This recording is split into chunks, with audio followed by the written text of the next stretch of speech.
ఒకవేళ మీరు మా ఛానల్ని సబ్స్క్రైబ్ చేసుకోకపోతే సబ్స్క్రైబ్ చేసుకోండి. అఖండ 2 మూవీ రివ్యూ. సో బేసిక్గా నాకు ఈ సినిమా మీద పెద్ద ఎక్స్పెక్టేషన్స్ ఏం లేవు, ఎందుకంటే ట్రైలర్ కట్ నాకు అంతగా నచ్చలేదు. ఇంకా ఈ సీక్వెల్స్ విషయానికి వచ్చేసరికి పార్ట్ 1 బాగుందా లేదంటే పార్ట్ 2 బాగుందా అని అడుగుతుంటారు కదా. అఖండ విషయానికి వస్తే మాత్రం పార్ట్ 1 బాగుంది. అఖండ పార్ట్ 1కి పార్ట్ 2కి మధ్య నేను అబ్జర్వ్ చేసిన డిఫరెన్స్ ఏంటంటే, పార్ట్ 1లో జరిగే సిచ్యువేషన్స్ కానీ సీన్స్ కానీ చాలా న్యాచురల్గా ఉంటాయి.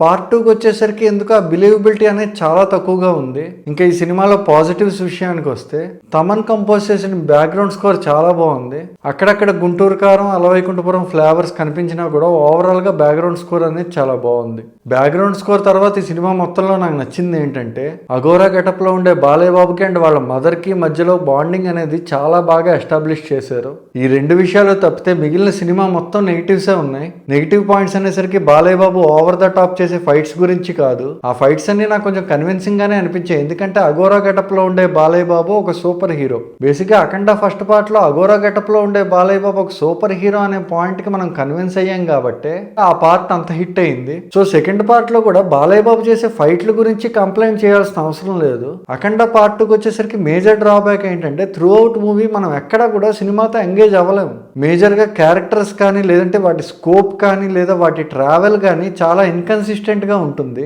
సినిమా మొత్తంలో నన్ను ఇరిటేట్ చేసిన క్యారెక్టర్స్ 2 ఉన్నాయి. వాటిలో ఫస్ట్ది ఏంటంటే ఆది పినిశెట్టి గారి క్యారెక్టర్. ఆది పినిశెట్టి గారు ఈ సినిమాలో క్షుద్ర పూజలు చేసే ఒక మాంత్రికుడు క్యారెక్టర్ చేశారు. నాకు అర్థం కాని విషయం ఏంటంటే, క్షుద్ర పూజలు చేసే మాంత్రికుడు జిమ్సన్ లాగా టాటూస్ ఎందుకు వేసుకుంటాడు? అంటే ఒక క్యారెక్టర్ ని న్యాచురల్ గా నార్మల్ గా తీస్తే అది కమర్షియల్ క్యారెక్టర్ అనే దానికి దూరం అయిపోతుందని ఎక్కడైనా రాసుందేమో నాకు తెలీదు. అంటే ఆయన ఒక మాంత్రికుడిలా చూపించడానికి ఏదో చేద్దాం అనుకుని ఇంకేదో చేసినట్టు అనిపించింది. ఆది పినిశెట్టి గారి క్యారెక్టర్నే కాదు, ఏ క్యారెక్టర్లో కూడా 1% న్యాచురాలిటీ అనేది ఎక్కడా లేదు. నన్ను ఇరిటేట్ చేసిన నెక్స్ట్ క్యారెక్టర్ ఏంటంటే, ఫస్ట్ పార్ట్లో ఒక చిన్న పాప ఉంటుంది కదా, ఆ పాప క్యారెక్టర్ ఈ సినిమాలో ఒక యంగ్ గర్ల్ గా ఉంటుంది. అయితే అఖండ 2లో ఆ యంగ్ గర్ల్ క్యారెక్టర్ చేసిన అమ్మాయి ఎవరైతే ఉన్నారో ఆ అమ్మాయి తెలుగు అమ్మాయి కాదు. అండ్ ఆ క్యారెక్టర్ వరకు ఆ అమ్మాయి సెట్ అవ్వలేదు. ఎందుకంటే ఆ అమ్మాయి డైలాగ్ చెప్పేటప్పుడు ఎక్స్ప్రెషన్ ఉండదు, ఎక్స్ప్రెషన్ ఇస్తే డైలాగ్ ఉండదు. అండ్ జనరల్ గా బోయపాటి సినిమాలు అనేసరికి సైడ్ ఆర్టిస్టులు రియాక్షన్ షాట్స్ అనేవి చాలా ఎక్కువ ఉంటాయి కదా, అవైతే ఈ సినిమాలో ఉన్నాయి కానీ చాలా ఘోరంగా ఉన్నాయి. ఇంకా లాస్ట్ అండ్ వర్స్ట్ పాయింట్ ఏంటి అంటే, సినిమాలో జనరల్ గా మన లోకల్ ఎమ్మెల్యేని కానీ ఎంపీని కానీ కలవాలంటేనే మనం ఒక 30-40 సార్లు వాళ్ళ ఆఫీస్ చుట్టూ తిరగాలి. అలాంటిది ఈ సినిమాలో డైరెక్ట్ గా ప్రైమ్ మినిస్టర్, ఇంకా సీఎం గట్రా ఎవరు ఉండరు. అండ్ ఆ ప్రైమ్ మినిస్టర్ క్యారెక్టర్ కి చాలా సీన్స్ ఉన్నాయి. నాకు అర్థం కాని విషయం ఏంటంటే, ప్రైమ్ మినిస్టర్ అనే పర్సన్ ఏమైనా కమేడియనా? అంటే ఒక సెక్యూరిటీ ఉండదు, ఒక ప్రోటోకాల్ ఉండదు, ఏం ఉండదు.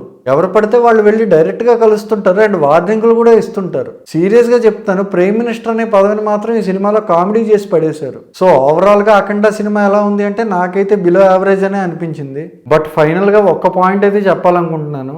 ఏదో సనాతన ధర్మం అనే టాపిక్ ని పెట్టేసి దాని మీద ఒక 4 డైలాగులు రాసి ఓ 4 దేవుడి రెఫరెన్స్లు పెట్టేస్తే సినిమాలు హిట్లు అయిపోతాయా అంటే అవ్వవు.